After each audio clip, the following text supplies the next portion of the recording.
സാറേ, ഇറാനിലെ ആത്മീയ നേതാവ് അയത്തുള്ള അലി ഖമനേയി ഇപ്പോൾ കേൾക്കുന്ന വാർത്ത അയാൾ മയക്കുമരുന്നിന് അടിമയാണ്. ഇത് കണ്ടെത്തിയത് ഇസ്രായേലിലെ മൊസാദാണ്. അപ്പോൾ സത്യമില്ലാതിരിക്കുമോ?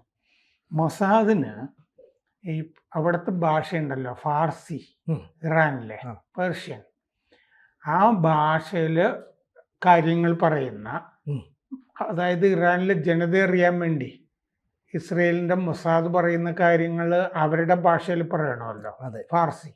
അപ്പോൾ ഫാർസി അക്കൗണ്ട് ഉണ്ട് എക്സില്. അത് വന്നിട്ട് കുറച്ച് മാസേ ആയിട്ടുള്ളൂ.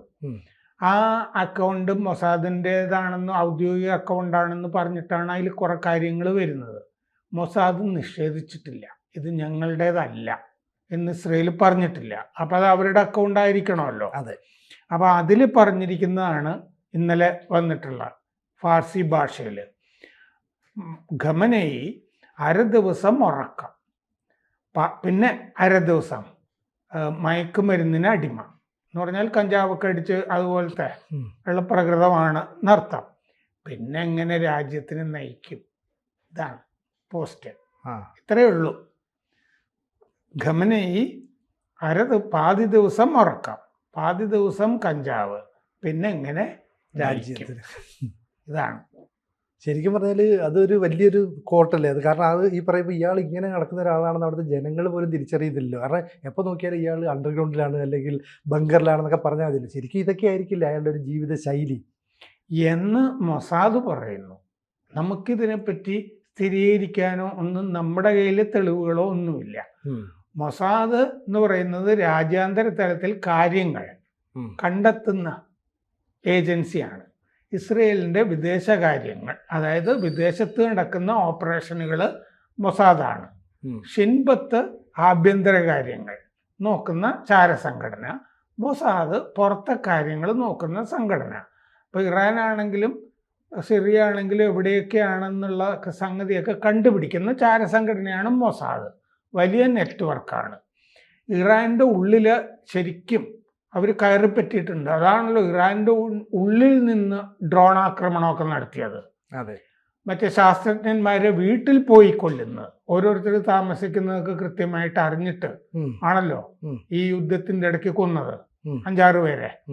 അപ്പോൾ മൊസാദ് പറയുന്നു ഇങ്ങനെ. അപ്പം മൊസാദിന് നമുക്ക് വിശ്വാസമുണ്ടെങ്കിൽ ഇതും വിശ്വസിക്കണമല്ലോ. അതെ.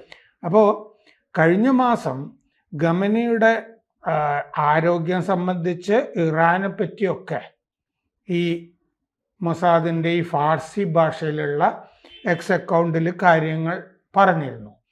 എന്നിട്ട് ഒരു അറിയിപ്പും കൂടി ഉണ്ട്. ഈ മൊസാദിനെ ഇറാനിലെ ആർക്കെങ്കിലും കാര്യങ്ങൾ അറിയിക്കണമെന്നുണ്ടെങ്കിൽ VPN വഴി ബന്ധപ്പെടുക എന്നൊരു അറിയിപ്പും ഉണ്ട്. VPN എന്ന് പറയുമ്പോൾ രഹസ്യമായ ഇൻ്റർനെറ്റ് സൗകര്യമാണല്ലോ. അതെ. അപ്പം അങ്ങനെ അറിയിക്കാനും അതിൻ്റെ അകത്ത് പറഞ്ഞിട്ടുണ്ട്.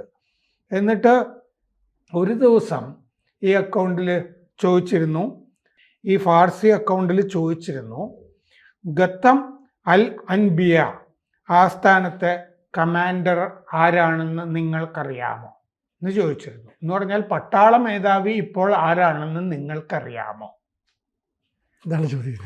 കാരണം പട്ടാള മേധാവിമാരെ തുരുതുരെ കൊന്നിരുന്നു കഴിഞ്ഞ യുദ്ധസമയത്ത്. അപ്പോൾ ഇപ്പോൾ ആരാണ്?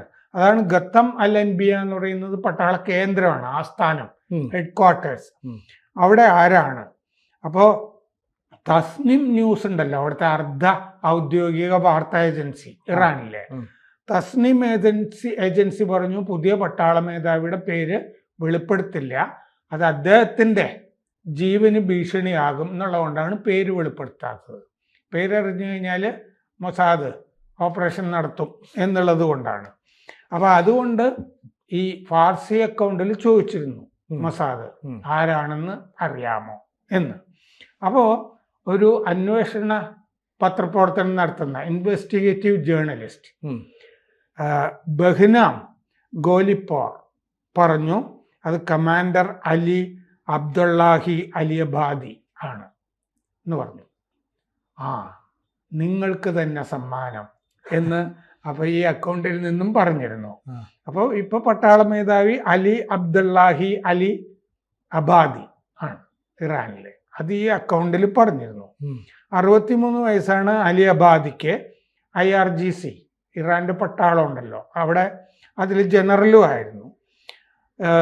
ഈ പട്ടാള മേധാവി ആകുന്നതിന് മുമ്പ് ഡെപ്യൂട്ടി കോർഡിനേറ്റർ ജനറൽ സ്റ്റാഫ് എന്ന് പറഞ്ഞ ഏകോപകൻ ആയിരുന്നു. ഡെപ്യൂട്ടി കോർഡിനേറ്റർ ജനറൽ സ്റ്റാഫ് എന്ന്. പിന്നെ അതിനു മുമ്പ് ഈ കമാൻഡർ ഗത്തം അൽ അൻബിയ എന്നുള്ളത് പ്രവാചകന്റെ പേരിലുള്ള 2 ആസ്ഥാനമുണ്ട്. ഒന്ന് പട്ടാള കാര്യങ്ങൾ ആസൂത്രണം ചെയ്യാനുള്ളത്, 2 പട്ടാളത്തിന്റെ വികസന പദ്ധതികളുണ്ടല്ലോ, അടിസ്ഥാന സൗകര്യം, റോഡ്, പാലം, ആ കൺസ്ട്രക്ഷൻ, നിർമ്മാണ പരിപാടി. ആ നിർമ്മാണ പരിപാടികളിലെ ആസ്ഥാനത്തിലെ ഉപമേധാവിയുമായിരുന്നു ഈ പട്ടാള മേധാവി ആകുന്നതിന് മുമ്പ് ഇദ്ദേഹം. സൈനിക കാര്യങ്ങളിലേക്ക് വരുന്നതിന് മുമ്പ് റോഡ് പണി, പാലം പണിയൊക്കെ പട്ടാളത്തിൻ്റെ അതൊക്കെ ആസൂത്രണം ചെയ്തിരുന്ന ആളാണ് ഈ അലി അബാദി. 63 വയസ്സുണ്ട്. സർദാർ അബ്ദുള്ളാഹി എന്നും അങ്ങേർക്ക് പേരുണ്ട്. അപ്പോൾ ജൂൺ 25 മുതൽ ആണ് ഈ ഫാർസി ഭാഷയിലുള്ള അക്കൗണ്ട് മറ്റേ ഇവര് മൊസാദ് തുടങ്ങിയിരിക്കുന്നത്. അപ്പോൾ ഗത്തം അൽ അൻബിയ എന്നുള്ള പ്രയോഗത്തിൻ്റെ അർത്ഥം സീൽ ഓഫ് ദി പ്രോഫറ്റ് എന്നാണ്, പ്രവാചകന്റെ മുദ്ര. അപ്പോൾ പ്രവാചകനെ വിശേഷിപ്പിക്കുന്നതിന് വേണ്ടിയിട്ടാണത്. ഇറാനിൽ 2 കേന്ദ്രങ്ങളാണുള്ളത്. സെൻട്രൽ ഹെഡ്ക്വാർട്ടേഴ്സ്, പട്ടാളത്തിൻ്റെ കേന്ദ്ര ആസ്ഥാനം, പിന്നെ കൺസ്ട്രക്ഷൻ, നിർമ്മാണം, അതിൻ്റെ ആസ്ഥാനം. അപ്പോൾ സംയുക്ത സേനാ കേന്ദ്രത്തിൻ്റെ മേധാവിയാണ് ഇപ്പോൾ ഇയാൾ. അപ്പോൾ ഇയാൾ മുമ്പൊരിക്കൽ ഒരു മീറ്റിങ്ങിൽ പറഞ്ഞിരുന്നു, ഖമനയി പറഞ്ഞു കഴിഞ്ഞാൽ 8 മിനിറ്റിനകം ഞങ്ങൾ ഇസ്രയേലിനെ തരിപ്പണമാക്കും എന്ന് പറഞ്ഞിരുന്നു. 2022 മോസ്കോയിലെ ഒരു രാജ്യാന്തര സുരക്ഷാ ഉച്ചകോടിയിൽ ഇയാൾ പങ്കെടുത്തിരുന്നു. ഉപമേധാവി എന്നുള്ള നിലയ്ക്കാണ് പങ്കെടുത്തത്. അവിടെ വെച്ച്, ആ ഉച്ചകോടിയിൽ വെച്ച് അമേരിക്കയെ വലിയ ചെകുത്താൻ എന്ന് വിളിച്ചിരുന്നു, ബിഗ് സാത്താൻ എന്ന് വിശേഷിപ്പിച്ചിരുന്നു അമേരിക്കയെ. അപ്പോൾ ഇതിനു മുമ്പ് ഗുലാം അലി റഷീദ്, അലി ഷഡ്മാനി തുടങ്ങി 2 പട്ടാള മേധാവികളെ ഇസ്രയേൽ കൊന്നിരുന്നു ആ യുദ്ധകാലത്ത്. അതിനുശേഷമാണ് ഇയാള് അലി അബാദി പട്ടാള മേധാവിയായിട്ട് വന്നിരിക്കുന്നത്. അപ്പം ഇതൊക്കെ വെളിപ്പെടുത്തുന്ന ഒരു അക്കൗണ്ട് കൂടിയാണിത്. ശരിക്കും പറഞ്ഞാൽ ഇപ്പം ഈ ഇസ്രയേൽ അവിടെ യുദ്ധത്തിൽ നിന്നൊക്കെ പിന്മാറി കേൾക്കുന്നു. പക്ഷേ ഇപ്പോഴും അവിടെ മൊസാദിൻ്റെ സാന്നിധ്യം. ഇപ്പോൾ ഇടയ്ക്കിടയ്ക്ക് കേൾക്കുന്ന ഇറാനിൽ സ്ഫോടനങ്ങൾ ഉണ്ടാകുന്നു, ചെറിയ ചെറിയ തീപിടുത്തങ്ങൾ ഉണ്ടാകുന്നു. അപ്പോൾ ഇതിൻ്റെയൊക്കെ പിന്നിൽ അന്ന് വന്ന മൊസാദിൻ്റെ ചാരന്മാരാണ്. കാരണം വലിയ സ്ഫോടനവും വലിയ ആക്രമണമൊക്കെ ഉണ്ടായാൽ ലോകം ശ്രദ്ധയപ്പെട്ടും, അല്ലെങ്കിൽ ഇറാൻ ശ്രദ്ധയപ്പെടും. ഇത് ചെറിയ ചെറിയ ആക്രമണങ്ങളുണ്ട്. അപ്പം നേരത്തെ പേജർ ആക്രമണമൊക്കെ നടത്തിയതുപോലെ ചില നീക്കങ്ങൾ മൊസാദ് നടത്തുന്നു, രാജ്യാന്തര തലത്തിൽ ചർച്ച ചെയ്യപ്പെടുന്നുണ്ട്. അന്നും മൊസാദ് എന്ന് സെൽജി ഇപ്പം പറഞ്ഞിരുന്നു എന്ന് തോന്നുന്നു. അതെ, മൊസാദിന് അവിടെ അന്നു എന്നാന്നുള്ളതല്ല, അവിടെ ധാരാളം വിമതന്മാരുണ്ട് ഇറാനില്. ഇറാനിലെ തന്നെ വിമത സംഘടനകൾ വേറെ രാജ്യങ്ങളിലും ഒക്കെ പ്രവർത്തിക്കുന്നുമുണ്ട്. ശരിക്കും അവിടുത്തെ പ്രതിപക്ഷത്തിന് പ്രവർത്തിക്കാൻ പറ്റില്ലല്ലോ. പ്രതിപക്ഷം എന്ന് പറയുന്നത് ഇറാന്റെ പുറത്താണ് പ്രവർത്തിച്ചുകൊണ്ടിരിക്കുന്നത്, രാജ്യത്തല്ല. പക്ഷെ അവരോട് അനുഭാവമുള്ള ധാരാളം ആളുകൾ ഇറാനിൽ ഉണ്ടല്ലോ. അതെ, ആ ആളുകളിലൊക്കെ മൊസാദിന്റെ ചാരന്മാര് എന്ന് പറഞ്ഞാൽ ഇസ്രയേലി ജൂതന്മാരായ ചാരന്മാരല്ല, ഇറാനിലുള്ളത് ഇറാൻകാരായ മൊസാദിന്റെ ചാരന്മാരാണ്. മുമ്പ് ഈ ആണവ ശാസ്ത്രജ്ഞന്മാരെയൊക്കെ കൊലപ്പെടുത്തിയ വീഡിയോ ഒക്കെ നമ്മൾ ചെയ്തിട്ടില്ലേ? അതിലുമൊക്കെ നമ്മൾ പറഞ്ഞിട്ടുണ്ടല്ലോ അവിടുത്തെ ചാരന്മാരിൽ നിന്ന് കിട്ടുന്ന വിവരം. മാത്രമല്ല ഈ IRGCയുടെ തന്നെ ഒരു മേധാവി ഇല്ലേ, മേധാവി വീട്ടുതടങ്കലിലായിരുന്നു കഴിഞ്ഞ കൊല്ലം സിറിയൻ യുദ്ധമൊക്കെ നടക്കുന്ന സമയത്ത്.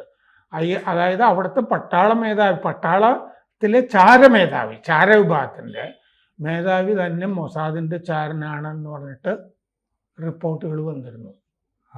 എന്ന് പറഞ്ഞാല് സാധാരണ ജനങ്ങൾക്കിടയിൽ മാത്രമല്ല മൊസാദിന്റെ ചാരന്മാരുള്ളത്, ഭരണ സ്ഥിരാകേന്ദ്രങ്ങളിലും അവിടെ ആ ഖമനയിലിരിക്കുന്ന ഇതില്ലേ നിലവറ, ആ. അതിൽ ഗമനിയുടെ പുറകിലും ഒക്കെ ഈ മൊസാദിന്റെ ചാരന്മാരുണ്ട് എന്നുള്ളതാണ് ഇപ്പോഴത്തെ അവിടുത്തെ അവസ്ഥ. അതാണ് ഇതുപോലെ കൃത്യമായിട്ടൊക്കെ വിവരങ്ങൾ പിന്നെ ആണവ കേന്ദ്രങ്ങളൊക്കെ ഇതുപോലെ തകർക്കണമെന്നുണ്ടെങ്കിൽ കൃത്യമായ ലൊക്കേഷനെ പറ്റിയൊക്കെ നല്ല വിവരവും, പിന്നെ അവിടെ വെച്ചിട്ട് ഹമാസിന്റെ മേധാവിയെ അവിടുത്തെ ഗസ്റ്റ് ഹൗസിൽ കൊന്നില്ലേ പെസഷ്കാന്റെ അല്ലേ സ്ഥാനാരോഹണത്തിന് പോയ ഇസ്മായിൽ ഹാനിയെ കൊന്നിരുന്നു. അതും ഫുൾ സെക്യൂരിറ്റി ഉള്ള ഒരു സ്ഥലത്ത് വെച്ച്. മറ്റേ ഹസൻ നസ്രള്ളയെ സിറിയയിൽ കൊന്നു. കൃത്യമായി ഒരു മീറ്റിംഗ് നടക്കുമ്പോഴാണല്ലോ അത് കൊന്നത് നിലവറയിൽ.